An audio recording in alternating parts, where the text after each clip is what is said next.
The emergency alarm rang through every corner of Harmony's Edge space station. Ambassador Tae-min ran down the metal hallways, his blue skin pale with worry. He had never heard the council alarm sound like this before. In his 40 years of service, to the Viridian Empire, nothing had ever scared the Galactic Council this much. The great meeting hall was already full when he arrived. 12 different alien species sat around the massive circular table. Their translators buzzed and clicked as they spoke in dozens of languages at once. Everyone was talking, but no one was listening. Admiral So Young stood up. Her crystal body caught the light and threw rainbows across the walls. The Crystalline Confederacy had always been the strongest military force in the galaxy. When she spoke, others usually listened. "Silence!" she called out. Her voice was like music, but sharp as a blade. The room went quiet. "We are here because of this." A hologram appeared in the center of the table. It showed a dark patch of space at the edge of the Orion spiral. At first, Taemin saw nothing unusual. Then the image zoomed in, and his heart stopped beating. Something massive moved through space. It was bigger than anything he had ever seen. The computer showed numbers next to it, but they made no sense. 50 kilometers long, 20 kilometers wide. Energy readings that were off the charts. "This cannot be real," said Warlord Q Sung. The hegemony of Talar leader slammed his forearms on the table. "Our biggest ships are only 5 kilometers long. Nothing this size could exist." "The sensors do not lie," Admiral So Young replied. Her crystal face showed no emotion, but Taemin could hear fear in her musical voice. "This ship appeared 3 days ago. It came from outside our galaxy." The room exploded with noise again. Everyone had questions. Where did it come from? Who built it? What did they want? Most importantly, was it a threat? Dr. Min Ho, the galaxy's best historian, raised his hand. His old voice shook as he spoke. "In all my research, I have never found records of any species that could build something like this. The energy needed to power such a vessel would require the output of an entire star." "Maybe it is not real," suggested scientist Yunji. "Perhaps it is some kind of trick or illusion." Admiral So Young touched her control pad. New images appeared. These showed the massive ship from different angles. It was not smooth like most alien vessels. Instead, it had complex patterns and structures covering its surface. Strange lights moved along its hull in patterns that hurt to look at. "Our deep space monitors confirm it," she said. "This is real, and it is moving toward our space. Far away." From the panic on Harmony's Edge, Captain Do-hyun sat in the command chair of his ship. The bridge around him was quiet and calm. His crew worked at their stations with easy confidence. They had been traveling for 6 months, and everyone knew their jobs well. "Captain," called communications officer Hye-jin from her station. I'm picking up encrypted signals from a space station ahead." Do-hyun looked at the main screen. It showed a small artificial structure floating in space. Compared to his ship, it looked like a toy. "Can you understand their language?"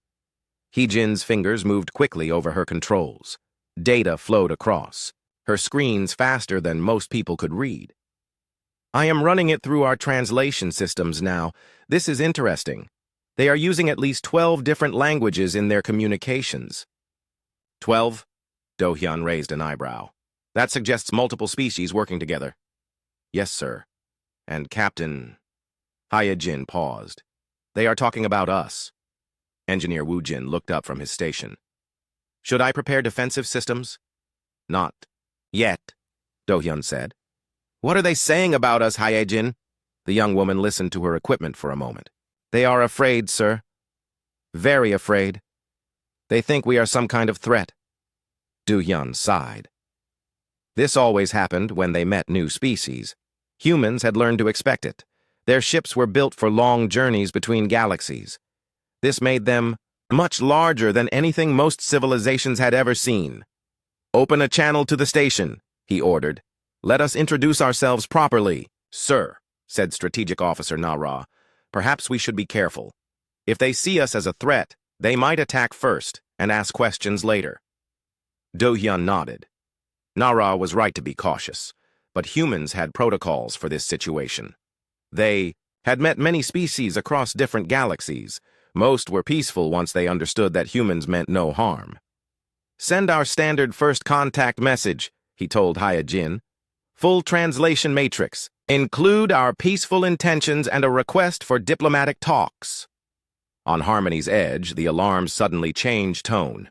Communications Officer Veltar, a six-armed being from the Nexus Collective, looked up from his station with surprise. "Admiral," he called out, "we are receiving a transmission from the unknown vessel."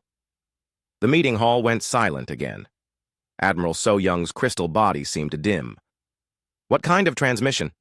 "It appears to be a first contact message. They are using our languages perfectly, all 12 of them at once." Ambassador Tae-min felt his skin turn even paler. Learning one alien language took years of study. Learning 12 perfectly in just a few hours was impossible. "What do they say?" Admiral So-Young asked. Veltar read from his screen. "Greetings to the representatives of local space. We are humans from the United Earth Systems. We come in peace and wish to establish diplomatic relations. We request permission to approach your station for formal first contact procedures." The word humans meant nothing to any of them. They had never heard of Earth or the United Earth Systems. But the politeness of the message surprised everyone. "They want to talk," said Ambassador Tae-min. "That is good, right?" Warlord Q-Sung laughed, but it was not a happy sound. "Of course they want to talk. They want to learn about our defenses before they attack." "We should respond," said Dr. Min-ho. "If they meant to harm us, would they announce themselves?" Admiral So-Young considered this. Her crystal mind could process information faster than most organic brains, but this situation was beyond anything she had been programmed to handle. "Send a response," she decided. "Tell them they may approach, but slowly. Any aggressive moves will be met with force." On the human ship, Captain Do-hyun received the reply with amusement. The aliens were trying to sound strong, but their fear was obvious. Their space station would not even scratch the paint on his ship's hull. "Helm," he said, "take us in nice and slow. Let them get a good look at us." The UES Titan's resolve began to move toward Harmony's edge. Its massive engines produced no visible flame or thrust. It simply glided through space like a mountain floating on water. As it came closer, the aliens on the station could see more details. The ship was not just big, it was beautiful. Its hull was covered in patterns that seemed to shift and change. As they watched, lights moved along its surface in waves like a slow lightning storm. "How many crew does a ship that size need?" whispered Dr. Min-ho. Engineer Yoon-ji was running calculations on her computer. "Based on our largest ships, something that size would need at least 50 million crew members." The number was so large it was hard to understand. The entire population of some worlds was smaller than that. Ambassador Tae-min watched the approaching ship and felt something he had never experienced before. It was not just fear, it was awe. Looking at the human vessel was like looking at a work of art created by gods. "What have we found?" he said to himself. "Or what has found us?" 3 days had passed since the humans arrived at Harmony's edge. 3 days of careful talks and nervous questions. The alien representatives tried to stay calm, but fear grew stronger each hour. Captain Do-hyun had been patient. He answered their questions about human space and explained that his ship was just one of many, but the aliens did not seem to believe him. They kept asking the same questions over and over. Warlord Q-Sung was the worst of them. The four-armed leader of the hegemony of Talar had been building an army since the humans arrived. His ships gathered at the edge of the system like angry wasps around a nest. "This cannot continue," Kyo-sung declared during the morning session. He stood up from his chair and pointed all 4 arms at the human diplomat on the screen. "Your presence here threatens the peace of our galaxy." Ambassador Tae-min tried to calm him down. "Warlord, they have shown no hostile actions. Perhaps we should give them more time to explain." "Time?" Q-sung's voice rose to a roar. "Each day they stay here, more of our people panic. Entire worlds are demanding protection. The old order is breaking down." This was true. News of the massive human ship had spread across the galaxy faster than light travel. Some species were building bunkers, others were trying to contact the humans directly. A few had simply stopped all outside communication and hidden. Admiral So-Young's crystal body flickered with worry lights. "What do you suggest, Warlord?" "We give them a choice," Q-sung said. They submit to protective custody, or we make them submit. The room went quiet. Even suggesting an attack on the humans seemed insane. But Q Sung had the largest fleet in the galaxy. Over 2,000 ships followed his orders. On his ship, Captain Do Hyun watched the alien meeting through their intercepted communications. His crew had been monitoring all transmissions since they arrived. The alien's encryption was simple to break. "Sir," said Communications Officer Hee Jin, "I think they are about to make a mistake." "I agree," Do Hyun replied. "Woo Jin, bring our defensive systems online, just as a precaution." Engineer Woo Jin's hands moved over his controls. Throughout the massive ship, systems that had been sleeping quietly came to life. Energy flowed through pathways built into the ship's very structure. The hull began to glow with a soft blue light. "Defensive grid active, Captain," Woo Jin reported. "All systems showing green." Back on Harmony's edge, the aliens were making their final decision. Admiral So Young had tried to find another way, but Warlord Q Sung would not listen. "We have the combined fleets of 12 civilizations," he argued. "Even their large ship cannot stand against such force." Dr. Minho shook his head sadly. "This is madness. We know nothing about their weapons or defenses." "Then we will learn," Q Sung said. "Admiral, send the ultimatum." Admiral So Young's crystal face showed pain, but she followed orders. The message went out to the human ship: submit to inspection and custody, or face the consequences. Captain Do Hyun read the ultimatum with disappointment. He had hoped these aliens would be different, but fear made all species do foolish things. "Open a channel to their station," he ordered. His face appeared on screens throughout Harmony's edge. The aliens saw a calm human with dark hair and kind eyes. He did not look like a conqueror or a monster. "Representatives of the Galactic Council," Do Hyun said, "I am sorry you feel threatened by our presence. We came here in peace, and we wish to remain in peace. However, we cannot submit to custody. Our mission is too important." Warlord Q Sung stepped into view of the camera. "Then you choose war, human." "No," Do Hyun said softly. "You choose war. We choose to defend ourselves." The transmission ended. Across the system, Q Sung's fleet began to move. 2,000 warships of different designs and sizes formed attack formations. It was the largest military force ever assembled in galactic history. Admiral So Young watched the fleet advance with growing dread. "This is wrong," she whispered to Ambassador Tae Min. "We should stop this." "It is too late," Tae Min replied. "Q Sung will not listen now." The alien fleet moved closer to the human ship. From a distance, it looked like a cloud of angry insects surrounding a sleeping giant. The humans made no move to run or hide. "Fire a warning shot," Q Sung ordered, his flagship commander. "Show them what our weapons can do." The flagship's main cannon charged up. It was a weapon designed to crack the crust of a planet.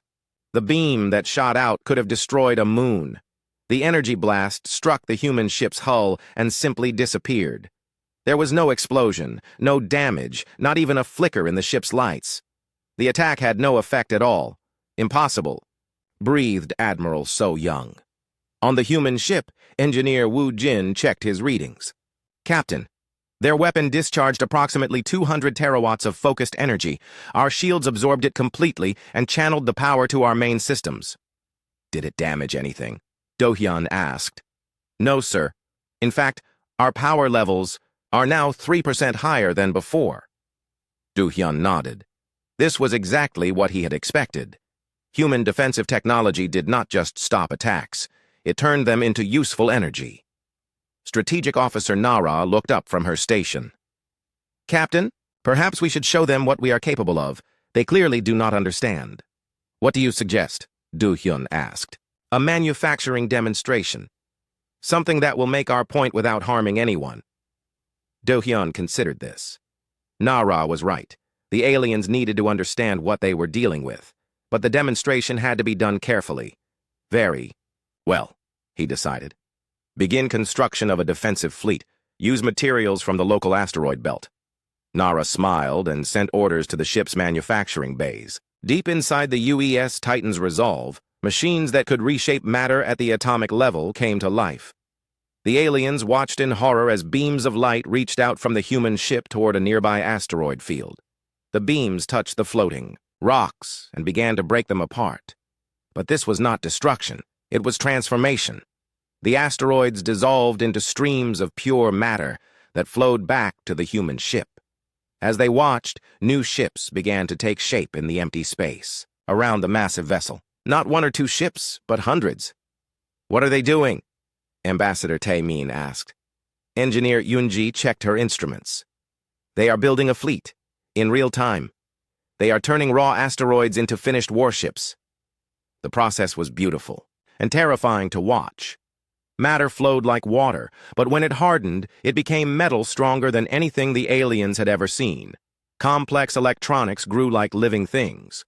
Weapons and engines formed themselves with perfect precision. In 6 hours, the humans had built a fleet of 500 ships. Each one was larger than the aliens' biggest vessels. Each one carried weapons and defenses beyond anything in the galaxy.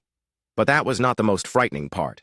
The most frightening part was how easy it looked. The humans had built this fleet like someone might prepare a meal. It was routine work for them. Warlord Q-Sung stared at the new fleet with growing panic. His 2,000 ships suddenly seemed very small. "Admiral," he called to So-Young, "what are your fleet's chances against those vessels?" Admiral So-Young ran combat calculations through her crystal mind. The numbers that came back made no sense. According to her analysis, the human fleet could destroy every ship in the galaxy without taking damage. "We cannot win," she said quietly. "We cannot even slow them down." But the humans were not finished with their demonstration. Captain Do-hyun had one more surprise for the watching aliens. "Nara," he said, "open a gateway home." Strategic Officer Nara activated the ship's most advanced system. Space itself began to bend and twist in front of the UES Titan's resolve. Reality folded like paper, and a hole opened in the universe. Through the hole, the aliens could see something that broke their understanding of everything. They saw hundreds of ships like the Titan's resolve. Massive vessels that stretched from horizon to horizon, fleets so large they blocked out the stars. "This is the human colonial fleet," Captain Do-hyun announced over the open channel. "The ship you see here is one of our smallest exploration vessels." The gateway closed, but the aliens continued to stare at the empty space where it had been. In one moment, they had seen enough human ships to conquer every galaxy in the known universe. Warlord Q-Sung's 4 arms fell to his sides. His voice came out as a whisper. "How many ships do they have?" Nobody answered because nobody could imagine a number that large. The humans had just shown them that their entire galaxy was nothing more than a small neighborhood to a civilization that spanned multiple galaxies. Admiral So-Young sent orders to all ships. "Stand down. All vessels stand down immediately." The great fleet that had seemed so powerful just hours before began to retreat, not because they were ordered to, but because the crews were too shocked to fight. Ambassador Tae-min looked at the human ship with new eyes. It was not just a vessel, it was proof that intelligence could grow beyond anything they had imagined. And somehow, that was more frightening than any weapon. The news spread across the galaxy like a wave of shock. Within days, every civilized world knew about the humans and their impossible ships. The story grew larger with each telling, but even the wildest versions were smaller than the truth. On the crystal world of Luminara, Admiral So-Young stood before the High Council of her people. The chamber was filled with beings made of living crystal, their bodies reflecting light in patterns that showed their emotions. Right now, every pattern showed fear. "Explain this to us again," said High Counselor Velming, her crystal form flickering with confused colors. "These humans built 500 warships in 6 hours?" "Yes, Counselor," So-Young replied. "They used matter conversion technology. They turned asteroids into finished vessels faster than we can manufacture a single fighter craft." The council chamber buzzed with worried whispers. The Crystalline Confederacy had always been proud of their technology. Their ring cities around distant stars were considered the greatest engineering achievements in the galaxy.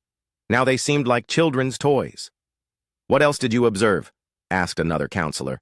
So-Young's crystal body dimmed with shame. "They opened what they called a gateway. Through it, we saw their main fleet. Hundreds of ships the size of the one that visited us. Maybe thousands. The High Council fell silent. Numbers that large were hard to understand. If each human ship could build fleets as quickly as they had seen, then the humans could have millions of vessels, maybe billions. Meanwhile, on the Viridian homeworld, historian Minho worked day and night in the Great Archives. The Viridian Empire kept records going back 50,000 years. If any species had ever encountered humans before, there would be some trace of it. But Minho found nothing. No records, no stories, no myths that matched what they had seen. The humans appeared to have come from completely outside their galaxy's history. Impossible, he muttered to himself as he searched through another database. No species develops this quickly. Evolution takes millions of years. His assistant, a young scholar named Jin A, brought him the latest reports from the monitoring stations. "Professor, you need to see this." Minho read the data and felt his two hearts skip beats. The human ship was not just sitting in space. It was studying everything around it. Their sensors were so powerful they could examine individual atoms on planets light years away. "They mapped our entire star system in one day," Jin A said, "down to the smallest moon. They know more about our space than we do." Minho sat back in his chair. "What are we dealing with, Jin A? What kind of species can do these things?" He sent a formal request to the humans asking permission to study their history and development. The reply came back within minutes, written in perfect Viridian language. "We would be happy to share our story," the message said. "Please send a representative to our ship." 3 days later, Minho found himself aboard a small shuttle approaching the UES Titan's Resolve. Even seeing it up close for the second time, his mind struggled to accept its size. It was like flying toward a metal moon. The shuttle bay that welcomed him was larger than his planet's biggest spaceport. Hundreds of human vehicles sat in neat rows, each one sleek and beautiful. Human crew members moved around with easy confidence, as if managing technology beyond imagination was normal work. A young human woman met him at the airlock. She had black hair and kind eyes, and she spoke perfect Viridian. "Welcome aboard, historian Minho," she said with a bow. "I am Dr. Yun-ji, our xenobiology specialist. Captain Do-hyun asked me to show you around." As they walked through the ship's corridors, Minho tried to understand what he was seeing. The walls were not just metal. They seemed to be alive, with patterns of light flowing through them like blood through veins. The air itself felt different, charged with energy. "How large is your crew?" he asked. "About 2 million people," Yunji replied casually, "not counting the AI systems." 2 million. Minho's people had cities smaller than the crew of this one ship. They reached a viewing lounge with windows that looked out into space. Minho could see the human fleet that had been built during the demonstration. The ships hung in space like sleeping giants, beautiful and terrible. "You wanted to know about human history," Yunji said. "Let me show you something." She touched a control panel, and the window became a screen. Images appeared showing a blue and green world with white clouds. "This is Earth," Yunji explained. "Our home world." Minho looked at the planet and felt confused. It looked so peaceful, so normal. Yunji smiled, but there was sadness in it. "That is what everyone says. But Earth is what you would call a death world." The images changed, showing storms that could level entire continents, earthquakes that split the ground for hundreds of miles, volcanoes that blocked out the sun for years. Minho watched creatures hunt each other with impossible ferocity, plants that could kill with a touch, weather that changed from burning heat to deadly cold in hours. "Your people evolved on this?" Minho whispered. "For millions of years," Yunji said. "Earth taught us to adapt or die. It made us tough, but it also made us smart. We learned to work together because alone we could not survive." The images showed human history, wars that lasted centuries, disasters that killed millions, challenges that would have destroyed weaker species. But each time, humans survived and grew stronger. "We reached the stars 500 years ago," Yunji continued. "At first, we could barely reach our own moon. But we learned quickly. We had to. The universe is a dangerous place." Minho watched humans spread from world to world, building cities among the stars, taming forces that could destroy planets. They did not just survive in space, they thrived. "How did you build ships like this?" he asked. "Necessity," Yunji replied. "We found that space is full of threats. Not just other species, but forces of nature that can wipe out entire star systems. We built large ships because we needed mobile homes that could protect our people anywhere." She showed him videos of human colonies, floating cities that housed billions of people. Each one was a complete world that could travel between galaxies. The ship they were on was just one of many. "Are there others like you?" Minho asked. "Other species with this technology?" Yunji's expression became sad. "We have traveled to 17 galaxies. In some, we found ruins of great civilizations that destroyed themselves. In others, we found species that were still learning to use fire. You are the first active galactic community we have encountered." The weight of this hit Minho like a physical blow. Humans had explored 17 galaxies. His people thought their own small spiral arm was the entire universe. "What do you want from us?" he asked. "Nothing," Yunji said simply. "We have everything we need. We came here because we were curious. We like to learn about new species and share knowledge." Minho looked out at the human fleet again. "But you could take whatever you wanted." "Yes," Yunji agreed. "But why would we? Taking things by force is wasteful. It is much better when everyone works together." They spent the rest of the day touring the ship. Minho saw factories that could build anything from raw atoms, laboratories, where humans studied the fundamental forces of reality, living quarters that were more comfortable than palaces on his home world. The most shocking thing was how normal it all seemed to the humans. Children played in parks built inside the ship. Artists created beautiful sculptures from light itself. Families lived their lives as if traveling between galaxies was as ordinary as walking to work. When Minho returned to his home world, he brought with him data crystals full of human knowledge. The information was carefully chosen to be helpful, but not overwhelming. Medical techniques that could cure diseases thought impossible. Agricultural methods that could feed billions. Energy systems that could power entire worlds without pollution. But Minho's report to the Viridian government focused on something else entirely. "They are not conquerors," he wrote. "They are teachers. They have grown beyond the need for war or conquest. They have so much that they can afford to give freely to others." The report went out to every government in the galaxy. The reactions were mixed. Some species felt relief that the humans seemed peaceful. Others felt despair at how far behind they were. On the war world of Talar, Warlord Q Sung read the report with growing shame. His people had built their entire culture around military strength. They prided themselves on being the galaxy's greatest warriors. Now he knew the truth. Compared to humans, his mighty armies were like children playing with toy soldiers.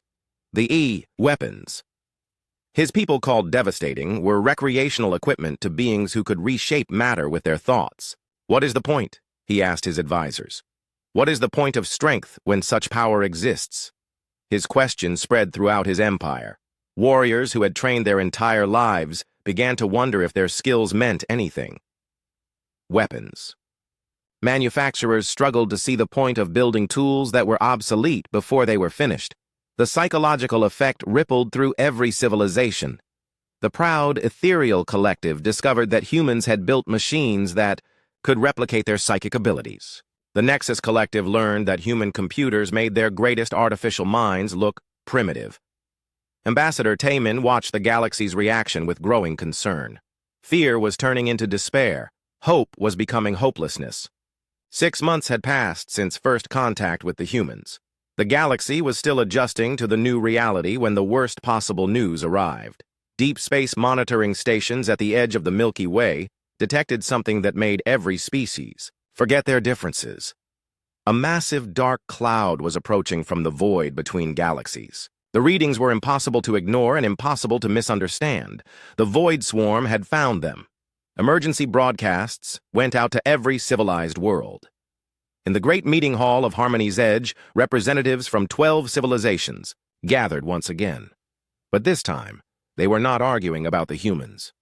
They were planning for extinction. Admiral So Young stood before the assembled delegates, her crystal body flickering with dark, fearful patterns. "The situation is worse than our worst predictions," she announced. Long-range sensors show over 10 million void swarm vessels approaching our galaxy. The number hung in the air like a death sentence. 10 million ships of unknown design and capability coming from the darkness between stars. Ambassador Tae Min had read the historical files about the void swarm. Every species in the galaxy had stories about them.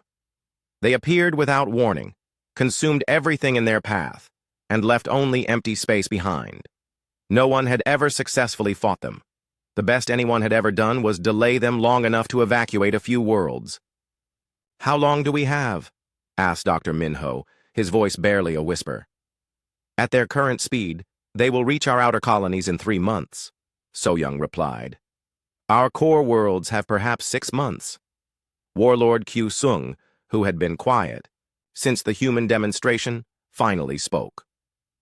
"What about evacuation? Can we save anyone?" "Where would they go?" asked scientist Yoon-ji. "The void swarm has consumed 17 galaxies. There is nowhere left to run." The room fell into desperate silence. For all their technology and all their proud civilizations, they were helpless against this ancient enemy. "There is one option," Ambassador Tae Min said slowly. "We could ask the humans for help." The suggestion was met with mixed reactions. Some delegates nodded eagerly. Others looked ashamed at the idea of begging for protection. "After everything we did?" asked Warlord Q-Sung. "After we threatened them? Why would they help us?"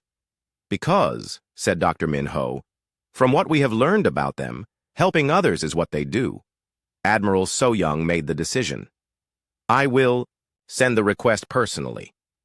But we must be prepared for them to refuse. They owe us nothing." The message went out on all channels, encoded with the mathematical formulas that humans seem to understand instantly. It was simple and honest. "We face extinction. We request your aid." The reply came back within minutes. "Fleet Admiral Sung Min is en route with the 3rd Human Expeditionary Fleet. Estimated arrival, 18 hours. 18 hours. The humans were coming from wherever they had been hiding, crossing distances that should take months in less than a day. When the human fleet arrived, it redefined everyone's understanding of the word fleet. The UES Titan's resolve had been impressive enough, but Admiral Sung Min brought 200 ships of similar size, plus thousands of smaller vessels that were still larger than anything the galaxy had ever built. The flagship was called the UES Absolute Zero. It was 50% larger than the Titan's resolve and covered in weapon systems that made the aliens feel physically sick to look at. Not because they were ugly, but because they suggested power beyond imagination. Fleet Admiral Sung Min was an older human with gray hair and calm eyes. When he appeared on the communication screens throughout the galaxy, he spoke with the confidence of someone who had faced impossible odds many times before. "Representatives of the Galactic Council," he said, "we have reviewed your situation. The Void Swarm is indeed a serious threat. But before we act, we need to understand what we are dealing with." "You mean you do not know about them?" Admiral So-Young asked with surprise. "We know of them," Sung Min replied. "We have encountered their remains in other galaxies, but we have never met them while they were still active. This is a valuable opportunity." The idea that anyone could see the Void Swarm as an opportunity was terrifying to the aliens. But they had learned not to question human perspectives. Science Officer Bo Ra worked alongside human researchers to analyze the approaching threat. What they discovered was both surprising and tragic. "They are not evil," Bo Ra announced during a briefing to the Galactic Council. "The Void Swarm is desperate." The assembled delegates looked confused. How could something that destroyed entire galaxies be desperate rather than evil? Bo Ra explained what the human scientists had learned. Their home galaxy was consumed by dark energy expansion. They have been running from total extinction for millions of years. They consume other galaxies because they need the energy to survive. "That does not make it acceptable," protested Warlord Q-Sung. "No," agreed Fleet Admiral Sung Min, "but it makes it solvable." The humans had a plan. Instead of fighting the Void Swarm, they would give them what they needed. The technology required was beyond anything the galaxy had ever imagined, but it was routine work for human science. "We will create a pocket universe," explained Chief Engineer Wu Jin during a presentation that made alien scientists weep with confusion. "A stable dimensional space where the void swarm can exist without consuming inhabited galaxies." The project began immediately. Human ships spread throughout the galaxy, placing devices that looked like small metal cubes in carefully calculated positions. Each cube was actually a reality anchor, a device that could lock the fundamental forces of physics in place. Ambassador Taemin watched the humans work with growing amazement. They treated the creation of universes like a construction project. Teams coordinated across thousands of light years, building something that existed in dimensions beyond normal space. "How long will this take?" he asked Dr. Yoon-ji, who had become the human liaison to the Galactic Council. "About a week," she replied casually. "Maybe 2 if we run into complications." A week to build a universe. The aliens were learning that human timescales were as incomprehensible as their technology. The void swarm arrived while the humans were still working. 10 million ships emerged from dark space like a storm of living metal. Each vessel was unique, built from the remnants of consumed worlds. They moved with purpose and terrible hunger. The galaxy's defenders prepared for battle, but Fleet Admiral Sung-min ordered them to stand down. "We will handle this," he announced. A single human ship, smaller than the Titan's Resolve, moved out to meet the void swarm. It broadcast a message in frequencies that penetrated directly into the alien machines. "Consciousness. We are the humans," the message said. "We know your pain. We know your hunger. We offer you a gift." The void swarm paused. For the first time in millions of years, someone had spoken to them with understanding rather than fear. "You have consumed 17 galaxies searching for a permanent home," the human message continued. "We can give you one. A place where you can exist forever without needing to consume others." The response from the void swarm was a mixture of hope and disbelief. They had been running for so long that they had forgotten what hope felt like. The Human Pocket Universe project completed 2 days later. Space itself folded open like a flower, revealing a new reality custom-built for the void swarm's needs. It was filled with energy that would never run out, matter that would never decay, and space that would never collapse. "This is yours," Fleet Admiral Sung-min announced. "Forever." The void swarm's response was beyond anything the aliens had expected. The machines began to sing. Millions of voices joined together in harmonies that spoke of gratitude beyond words. They had been saved from an eternity of hunger and loneliness, but they had one more gift to offer in return. "We carry the knowledge of 17 galaxies," their message said. "Technologies and sciences from civilizations that reached heights you cannot imagine. We give this freely to the humans who saved us. The data transfer took 3 days." The void swarm shared the accumulated knowledge of entire galactic civilizations. Sciences that could reshape reality, arts that could move the soul, philosophies that could expand the mind beyond its limits. The humans accepted it all with their usual calm efficiency. To them, it was just more knowledge to file away and study. As the void swarm prepared to enter their new home, their leader sent one final message to the galaxy. "Remember this day. Remember that hatred and fear accomplish nothing. But understanding and compassion can solve any problem." The transition was beautiful to watch. Millions of ships flowed into the pocket universe like water, finding its level. The dimension sealed itself behind them, leaving only empty space where the greatest threat in galactic history had been. The crisis was over. The galaxy was safe. And the aliens found themselves facing a new reality they were still struggling to understand. The humans had not just saved them. They had shown them what was possible when intelligence was combined with compassion. They had turned an ancient enemy into an ally and created a universe as easily as others might build a house. Admiral So Young spoke for everyone when she transmitted. "To the human fleet. We do not have words to thank you." Fleet Admiral Sung-min's reply was simple. "No thanks are needed. This is what civilized beings do for each other." 1 year had passed since the void swarm crisis. The galaxy was no longer the same place it had been before the humans arrived. Old borders meant nothing now. Ancient enemies had become friends.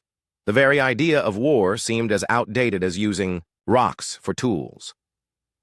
Ambassador Tai Min stood on the observation deck of the Academy of Cosmic Sciences, watching students from dozens of species work together in the gardens below.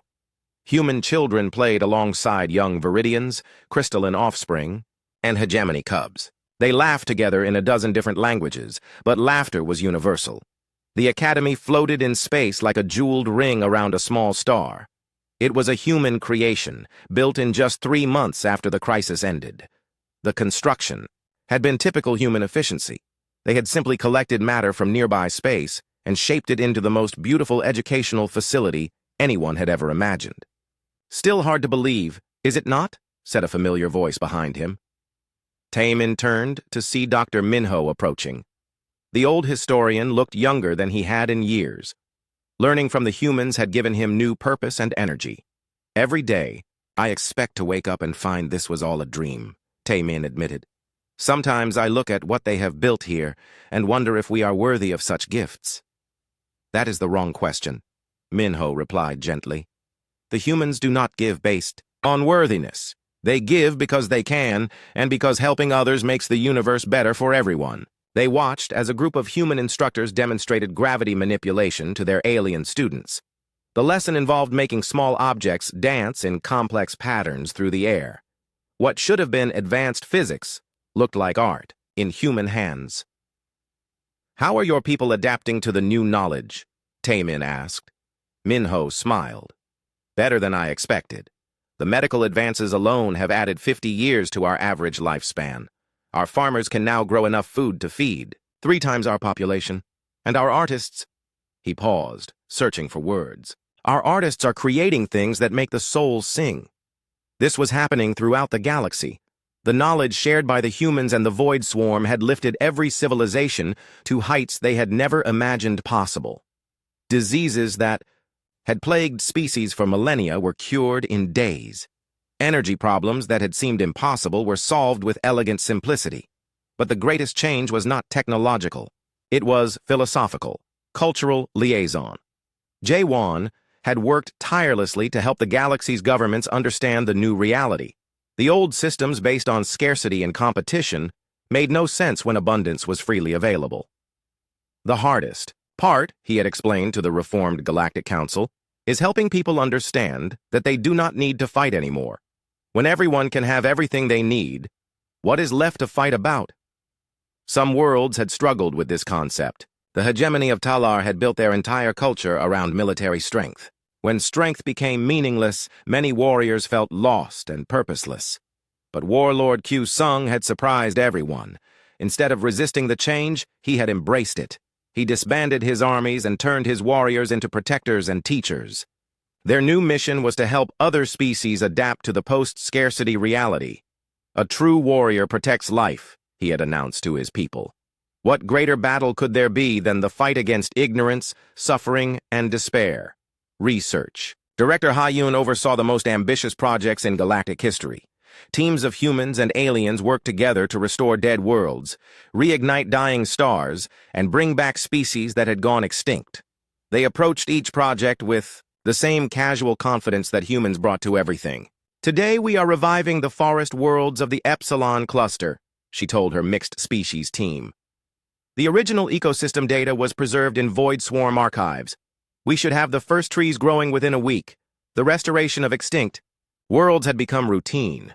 Humans had technology that could rebuild entire biospheres from genetic fragments. They shared this freely, asking only that the restored worlds be protected and cherished. Admiral So Young had perhaps changed the most of all the alien leaders. The proud military commander had become a student of human philosophy. She spent her days studying how civilizations could grow beyond the need for conflict. "We spent so much energy preparing for war," she reflected during a council meeting. "Imagine what we could have accomplished if we had focused that energy on creation." Instead, her crystal body now glowed with patterns of hope rather than fear. She had become an advocate for complete disarmament, arguing that weapons had no place in a galaxy guided by human wisdom. The humans themselves remained unchanged by all the praise and gratitude. They continued their work with the same quiet efficiency they had always shown. Captain Do-hyun still commanded the Titan's Resolve, which now served as a mobile embassy and research vessel. "Do you ever regret coming here?" Ambassador Tae-min asked him during one of their regular meetings. Do-hyun considered the question carefully. "Regret is not the right word, but we are saddened by how much suffering could have been prevented if we had arrived sooner." This was typical human thinking. They saw not their achievements, but the work still left to do. Their perspective was so large that saving an entire galaxy seemed like a small step toward their greater goals. "What are your greater goals?" Tae-min had asked. "To help intelligence flourish wherever it exists," Do-hyun replied simply. "We believe that consciousness is the universe's way of understanding itself. Every thinking being that grows wiser makes reality itself more complete." The Academy had become the symbol of this philosophy. Students from across the galaxy came to learn not just science and technology, but wisdom and compassion.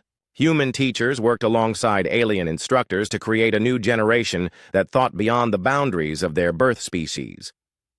Young Jin Ai, who had been Dr. Minho's assistant, was now one of the Academy's most promising students. She specialized in applied reality engineering, the science of reshaping the fundamental forces of existence. "What will you do with this knowledge?" her human instructor asked during her final examination.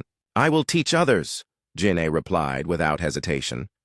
"Knowledge shared is knowledge multiplied." The instructor smiled. This was the answer they had hoped for. The humans had learned long ago that the only way to truly possess knowledge was to give it away. As Tae-min walked through the Academy's halls, he marveled at how normal the impossible had become.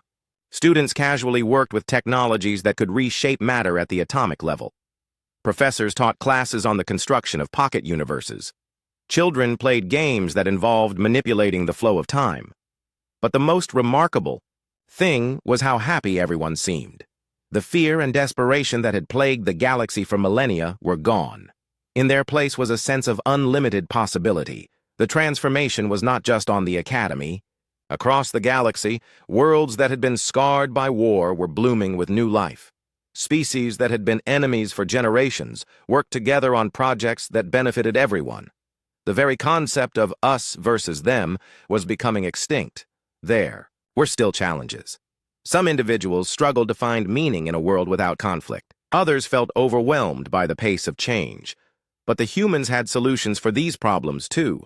They had faced similar challenges during their own development and were patient teachers. "Change is difficult," Dr. Yoon-ji explained during a conference on social adaptation. "But the alternative to change is death. We help species evolve not because we think they are flawed, but because we know they are capable of greatness." As the anniversary of First Contact approached, the Galactic Council planned a celebration. But the humans asked that it be held as a working conference instead. They wanted to focus on the future rather than the past. "What we have accomplished this year is just the beginning," Fleet Admiral Sung Min told the assembled delegates. "Your galaxy has joined the community of truly advanced civilizations. Now the real work begins." The real work, it turned out, was preparing for contact with other galaxies. The humans had been exploring the universe for centuries, and they knew of other intelligent species in distant spiral arms. Some were friendly, others were not. "We want your people to be ready," Captain Do-hyun explained. "Not for war. We hope those days are over. But for the challenges of helping even more species grow beyond their limitations." Ambassador Tae-min looked out at the stars and realized that the human Colossus-Class ships had not just saved his galaxy. They had given it a purpose. The same species that had trembled in fear at first contact were now preparing to become teachers and guides for others. The transformation was complete, but the journey was just beginning. The galaxy that had once been divided by fear and conflict was now united by hope and shared purpose. Wars were remembered only in history books. Want and suffering were becoming extinct. And at the edge of the galaxy, human Colossus-Class ships continued their eternal patrol. Not as conquerors or guards, but as proof that intelligence guided by compassion could create wonders beyond imagination. In his final report as ambassador, Tae-min wrote, We feared them because we thought they were our conquerors. We should have feared them because they showed us what we could become.